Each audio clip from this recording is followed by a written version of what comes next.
Time you come here, we begin with a libation, and y'all already know why, because we want to acknowledge the Almighty. We want to acknowledge those who came before us. So the first thing that we always do is what? Pay homage to the Almighty. To the Almighty. All right. So the first thing we want to do is we want to acknowledge the Almighty. Now you all know our history. You know that in the past, religion has been a divider for us much of the time. So we want to evolve beyond that. We want to acknowledge we all worship the same Almighty Most High by different names. So we want to call out the various names for the Almighty. So I will begin. I will say Unkalukalu from the Bantu tradition. And then if you want to support what I say, then you use the Yoruba word, Ashe, which means so let it be. So I'll begin with Unkalukalu, Ashe. Ashe. And I'll throw out another name. I'll say the ancient Egyptian deity Ptah, Ashe. Ashe. So we want to call out the name of those revolutionary ancestors who fought valiantly during our period of the Ma'afa. And their spirit is with us today. So I will begin. I will say Harriet Tubman, Ashe. Ashe. That turn. Ashe. All right, the next thing we want to do is we want to acknowledge those who are yet to come into this realm of existence. And when they come into this realm, we want them to come with divine intuition intact. Ashe. Ashe. All right, so we want to acknowledge the relationship between all the above mentioned. The Most High that we know by many different names. Those intermediaries. Those ancient Nile Valley ancestors. Those revolutionary ancestors who fought during our period of the Ma'afa, our family and community ancestors, and those who are yet to come into this realm of existence. So if you look at any of the religious traditions, they all believe in the power of words. So we want to speak this into existence by saying Ashe, Ashe, Ashe, Ashe, Ashe, oh. All right. You can be seated. The first question I'll address is to Dr. Khepera. And the first question is, does Jesus exist as a historical being, or is he a mythological creature? Thank you. Mythological or historical, that's what you're answering. Correct. Does Jesus exist as a historical being, or is he purely mythological? In other words, he doesn't exist. Oh, I strongly believe that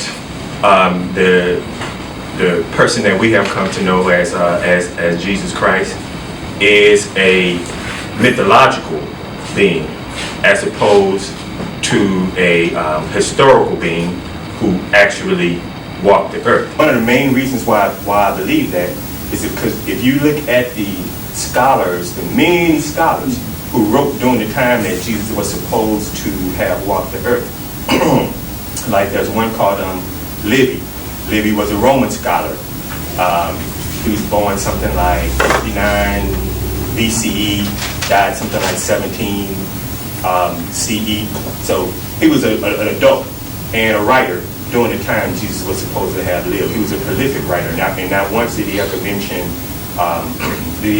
Jesus. Now there are a number of other writers from throughout the whole of the Mediterranean who were supposed to have lived during that time. Not one of them wrote about him in their writings. So to me, that sticks out like a sore thumb. If you met somebody who conducted such feats, then you would think that the most prolific historians of the day, one of the many dozen, would have mentioned him. Also, there's a Philo, who is an Alexandrian scholar. Now we talk about Alexandria, we're talking about Africa, in Egypt.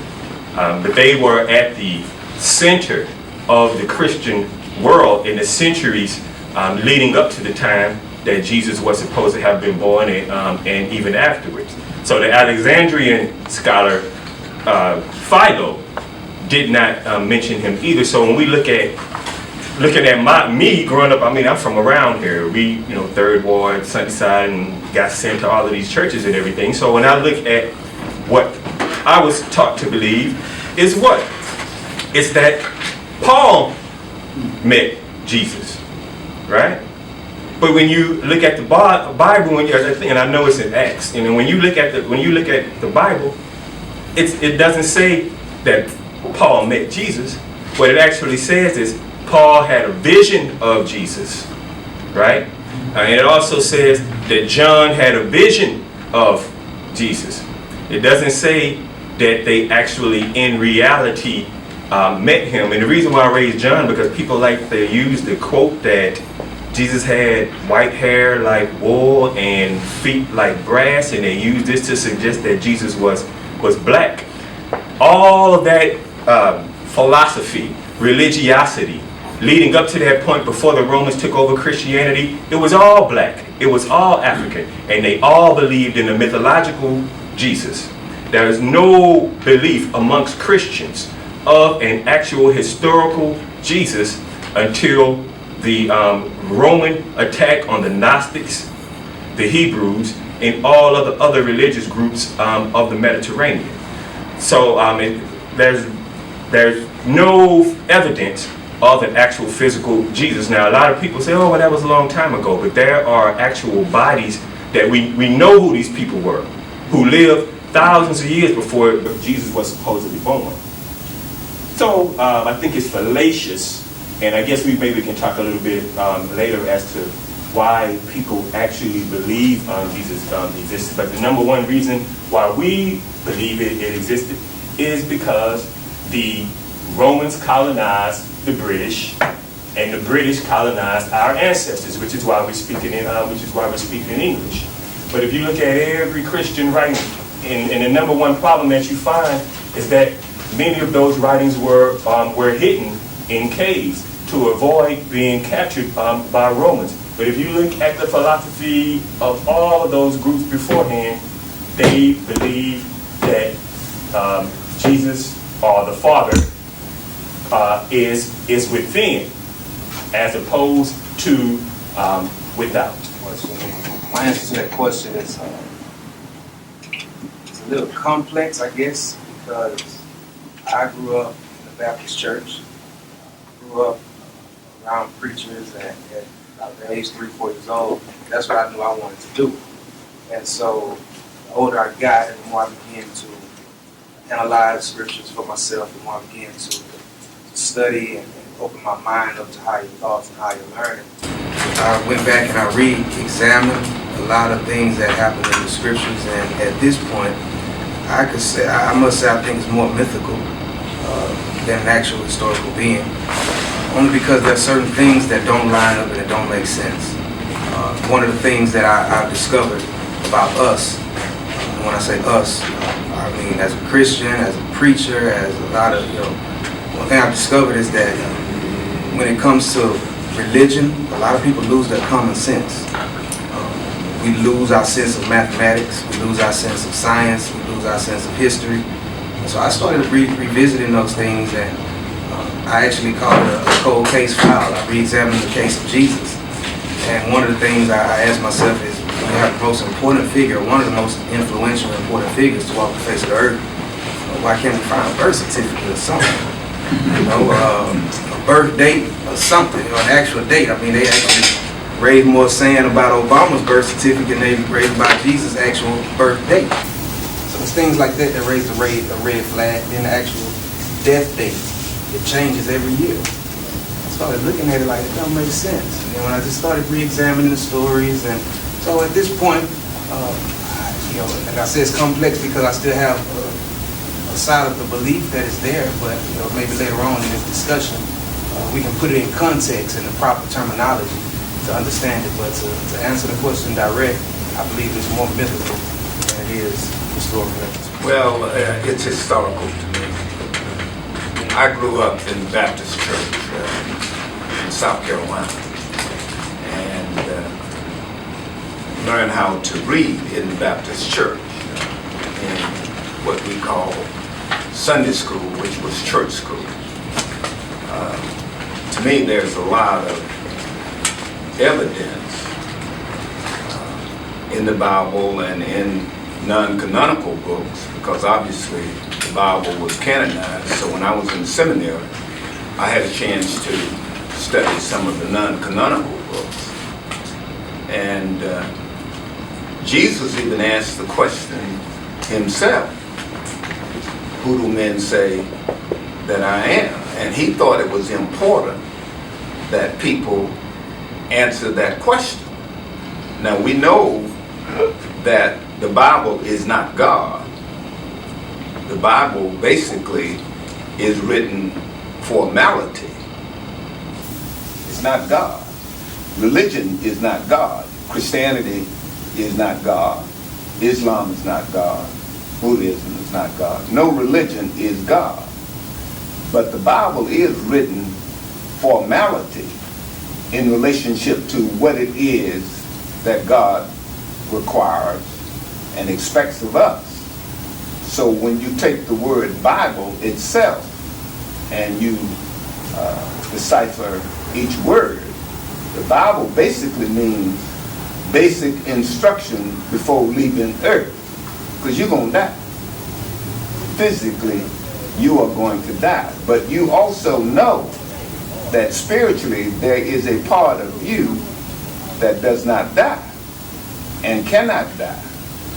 And there has to be somewhere, and we just went through a ritual, that part of you ends up. It's got to end up somewhere. Now I know some of you've probably had out-of-body type experiences, where your physical being was in one place, but spiritually you exited your body and God allowed you to return to your body. So Jesus is a historical figure. He thought that it was important that people answer the question, who do men say that I am? So consequently, I cannot subscribe to the philosophy that it's meant. How useful is the Bible as a history book or a sacred text? All right, Dr. Muhammad.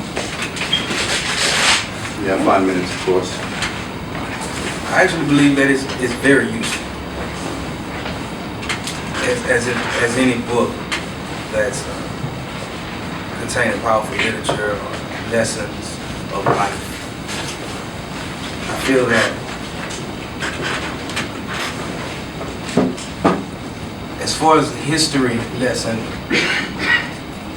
we can look at it as history because it was written before us. This is how I look at it. I look at it as history because it was written before me. When I revisit the things I've learned in school, a lot of it lines up with actual history that we learn on a day-by-day basis. We have to learn the timeline to put it in. The benefit I see in the Bible, the sacred texts, the scriptures, it answers a lot of unanswered questions for us through pictorial form. It gives us a visual. For example, when I study the stories of the life of Christ or the life of Jesus, there's a certain point that I get to and I say it doesn't matter to me if it's actual historical or not, because the value of the lessons that I gained were greater than the lessons that an absent father could give, or the lessons that, for example, when I was trying to identify myself as a teenager, that's the only guide I had to be able to find a man who pleased God that I could model myself after. So I looked at guys like David and Solomon. I looked at Jesus and the things that they had in common. So to sum it all up, I feel like it's as valuable as we allow it to be. We can get caught up in the details of what's missing and what's not, and we'll miss out on the overall lessons that are in this book. So I see it being as valuable as we allow it to be. As far as the history of Jesus and tying it into this question, I personally feel like we are the history of Jesus. Jesus was a prophecy being fulfilled. Like he was prophesied, and the stories depict that he was a prophecy of what was to come. So when we look at some of the deeper spiritual meanings and allegorical meanings of what Christ is. Christ is non-existent if we don't give that spirit, Christos, a body to manifest itself in. And that's what Jesus taught the disciples in those stories. That's what he taught, the lessons that he showed us a pathway that will allow us to inherit a spirit, which is him. Because what do we say all the time? We want, quote unquote, for those who are Christians, we say we want Jesus to live in us. Or we say that God is a spirit and God lives in us. And so when we take on that role, responsibility, and that spirit, we become the history of Jesus. When we begin to feed the poor and clothe the naked and offer relief to the distressed, we become that history in the flesh.